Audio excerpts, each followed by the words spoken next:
The Philippines Foreign Secretary, Perfecto Yesay Jr., joins me from Geneva, where he's defending his country's drug war before the UN Human Rights Council. Mr. Yesay, welcome to the program, and thank you for joining us tonight.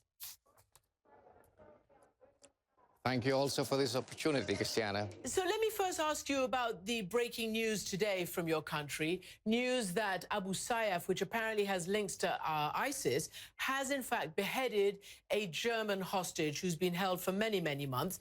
And the government has said it will not change its no ransom policy. Give me your reaction to what happened. Well, I got a report from our official in the Philippines responsible for this thing in terms of Secretary Doresa particularly, and he informed us that yes, they had received a videotape of the killing of the German hostage, and on that basis made a confirmation of what had happened. We have not yet, as of date, found the body. And so we cannot give a definite confirmation about his killing. In any event, it is a very tragic incident, and we extend our condolences to the German government for this. We continue to make sure that we would be able to stem these terroristic activities of Abu Sayyaf. In fact, our military is poised to really come up with a massive campaigns to eliminate and destroy them. However, we are also concerned about the other hostages that they have held, and we would like to give paramount importance to the safety of these hostages. We still stick to very firmly against our...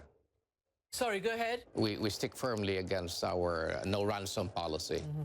Well, let me just sort of segue from there into your very harsh and determined, as you would put it, war on drugs in the Philippines itself. President Duterte today said that he has required the Philippine National Police to go out in search of, quote, people with patriotic fervor to get them to join in this war on drugs. You know, are you not a little bit concerned that patriotic fervor may not be the best qualification for professional law enforcement? Do you worry that that particular qualification may lead to vigilantism and all sorts of extrajudicial happenings in your country?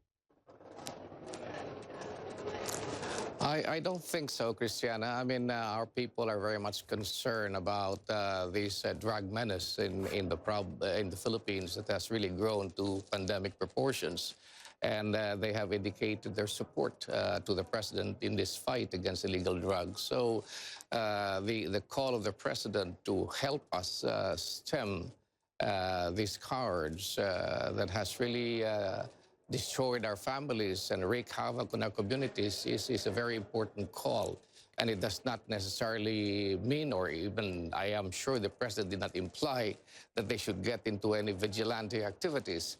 This is just simply trying to win the support of our people in their civic duty to help us in stemming out criminality and fight against illegal drugs. So it should be seen simply as that.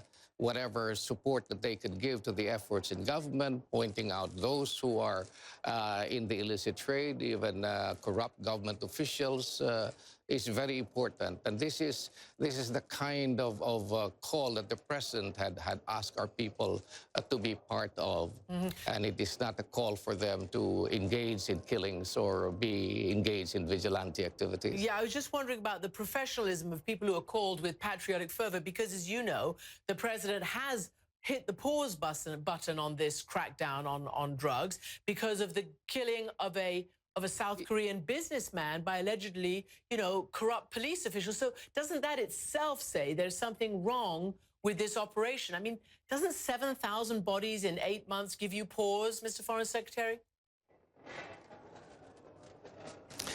Well, you see, we have engaged and declared war against illegal drugs, and we know and we have studied and analyzed and understood the implications of that. There will be casualties.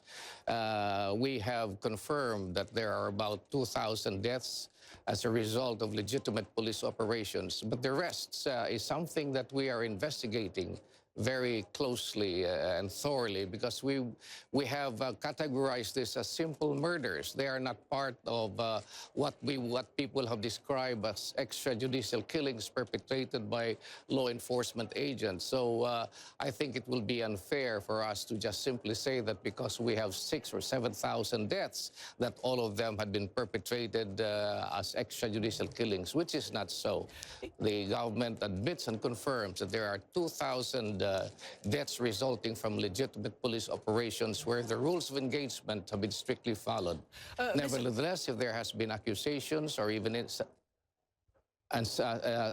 insinuations that the police were not engaged or did not uphold the due process required under the rules of engagement, we are immediately investigating these things. And allegations to that effect are being investigated very thoroughly and quickly. Well, it's interesting to hear you say that, and I'm sure a lot of people will be pleased to hear you say that, but there's a problem, and that is, you know, a Senate panel that's been set up to actually investigate and to really sort of examine this has already, you know, faced its first scalp.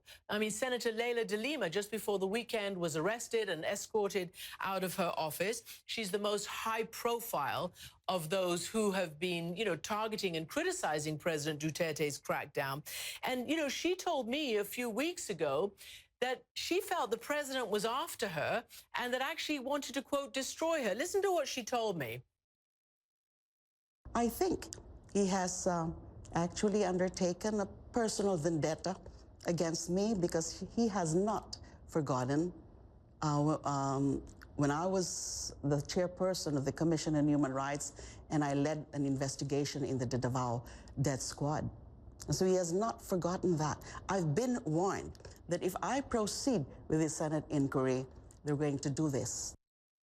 So that was several months ago, and she was proved right, Mr. Foreign Secretary. The more she investigated, obviously, the worse off she was, and now she's been arrested and removed from this panel. So how is the credibility of sort of independent investigations that you talked about? Well, again, as I was saying, that is her story. You know, she has been arrested on the basis of a charge that was filed before the courts, and the courts had ordered the warrant for her arrests on the basis of the evidence presented. Nevertheless, even as she has been arrested, she is still presumed innocent under our justice system. So she will have to prove before the courts that she is in fact innocent. And the proof that is required to find her guilty will be proof beyond reasonable doubt. But there is something that one should understand about the arrest of Senator de Lima. Senator de Lima is a very powerful person. She is a senator.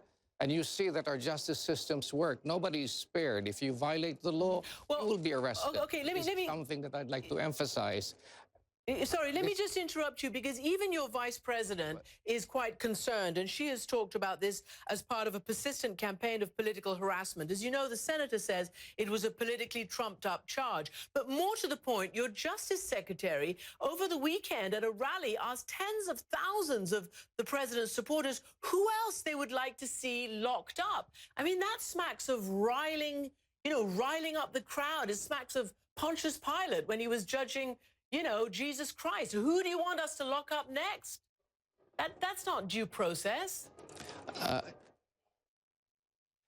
You see, Christiana, you said that even the vice president had expressed her concerns about what has happened. But then you see also the vice president is a partisan political opposition of the president. And if something happens to the president or if the president is removed from office, she stands to benefit from it. the Congress or the members of the Senate that had expressed their objections to what has happened are also members of the opposition to the president. So you see, there is a very strong partisan political undertone that goes behind this criticism. And I don't think it is fair for everyone to just simply say that because you're the vice president or you're a member of Congress, you're a senator, trying to question this, that they are saying the truth. All right. I think let's wait and see what will be the outcome of the trial of Senator De Lima. Well, everybody is watching it, and obviously we'll wait and see.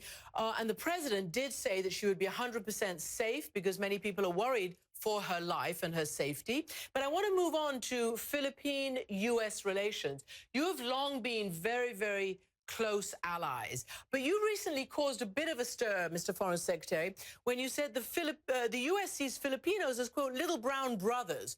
What do you mean, and what does that say about the state of relations between your two countries? Well, when I made that statement, I made it in the context of the fact that people should stop thinking that we are little brown brothers of the United States. We have grown up. Our desire is to stand on our own feet. You know, we do not want to be forever dependent upon the United States. We would like our relationship with the United States to be interdependent with each other, interdependency based upon mutual respect and as a sovereign equal between the two nations.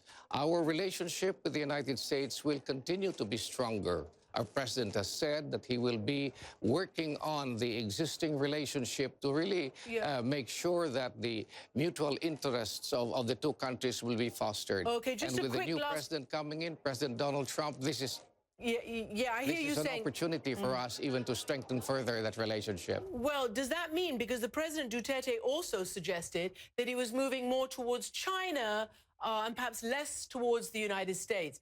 Do you think that is the trajectory we're going to see? I don't think that the president said that. The president simply said that we were going to make friends with everybody. We're going to make a closer relationship with China, but this is not to be undertaken at the expense of our traditional partners, our allies and our neighbors. The United States remains to be our strongest friend. Foreign Secretary Perfecto Yesai Jr., thank you so much for joining us from Geneva tonight.